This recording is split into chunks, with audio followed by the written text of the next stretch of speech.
Assalamualaikum warahmatullahi wabarakatuh. Luntuan Ihsan Biren, nyo luntuan tengah bersama guru luntuan Muallim. InsyaAllah luntuan akan berjuang keras untuk memenangkan Muallim 2020 sebagai Gubernur Aceh. Dan tanyo masyarakat Aceh memandung InsyaAllah bersatu, jangan mau gedanyo dipecah belah.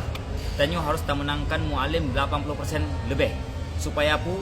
Supaya tanyo namarwah di mata nasional. Tanyo bek mentrebri, tanyo bek saling pakai gara-gara peng bicah. Peng di Aceh nyan mau outsource mau APBA nyan mantang ubud tak dibanding APBN. APBN nyan ribuan triliun. Nyan jita puo kena Aceh apabila tanyo kompak. Tanyo bek mau dipecah belah, nyo partai nasional kala, partai lokal kamu tamah le. Nyo partai Aceh harus mayoritas menang kalinya. Luntuan hana kepentingan. Luntuan juga sudah mundur dari pencalekan dari Partai Perindo dan Lun Jino Independen. Inti Lung ingin berbuat sebanyak mungkin untuk kemajuan Aceh ke depan. Dan Luntuan ingin menyampaikan seluruh golongan harus mendukung Muallim. Pakan tanyo mendukung Muallim, nyo harus nentuku le urun-urun bangsa Aceh. Tanyo Jino krisis tokoh. Nah, pakan Lun juga bagian yang mendukung Muallim karena beliau Jino satu dari beberapa yang mentang nasisa yang bisa menjadi pemersatu Aceh. Karena Muallim bisa masuk ke semua golongan yang ada di Aceh dan nyo sangat sulit. Tanyo le urang carang, le urang malim, le urang hayu, tapi hana mampu untuk masuk memandung golongan. Nyo lah, tanyo bek sampai egois. Tanyo bek merasa carang kero tapi pecarang-carang ro. Yang malim kakeh malim kero, yang kombatan kakeh pahaya-hayu ro. Tetapi tanyo tidak mau bersatu, merasa tanyo golongan rokro yang lebih hayat.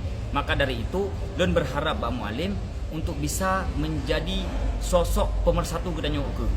Okey, mungkin lelah kekurangan, kelemahan tanyo selama memimpin selamanya dari partai lokal, tapi nyen bukan menjadi tanyo memusuhi partai lokal, apalagi partai Aceh. Tetapi tanyo memang tengah membangun, pasti nak kurang lebih. Nyolah tugas-tugas tanyo daripada anak muda. Lun anak muda apabila membiarkan malah ikut menyerang daripada kelemahan-kelemahan tanyo di partai lokal, nyo pajan maju tanyo. Sedangkan nyo adalah aset ke tanyo mandung. Lun kan trip hanatam nun ikut Muallim. Baru nyo lun merempak Muallim, lun menghadap Muallim, lun laki izin. Mudah-mudahan uke Aceh ke tanyo akan maju. Ni ingat mandung bahawa menye Muallim bisa menang 80% lebih, nyo tanyo marwah tanyo di nasional. Pu yang ahli Muallim wajib ikutin. Menyahana tanyo dianggap solid. Tanyo kan dianggap solidnya cukup mangat untuk bergerak. Nyo yang terfikir, bek gara-gara peng receh, peng bacut, tanyo kamu cerebre. Mandung partai lokal harus bersatu kali nyo. Partai lokal, terutama partai Aceh harus raya. Makanya tanyo orang-orang yang merasa cara akademisi di kampus, mandung harus menempa Muallim, tapi arahan, tapi masukan ke beliau, pu yang menjadi bagian yang merasa tanyo penting. Bek merasa, oh Muallim kan urung dari kampus, tanyo dapat pergi ohro, menansit dari daerah-daerah, mandum bek saling tanyo menyerang, tanyo harus bersatu. Mudah-mudahan lun sebagai anak muda Aceh, hana kepentingan, lun hana caleg kalinyo, lun hana sapu, lun murni ingin bantu Muallim menyuarakan dari kalangan muda Aceh, tanyo harus bersatu. Mudah-mudahan pu yang bisa lun bantu Muallim, kenteganya sangat le anggota, sangat le pecinta beliau di Aceh. Nah, lun ingin menambah pecinta-pecinta Muallim yang ada di Aceh. Mudah-mudahan nyan manteng yang bisa lun sampaikan.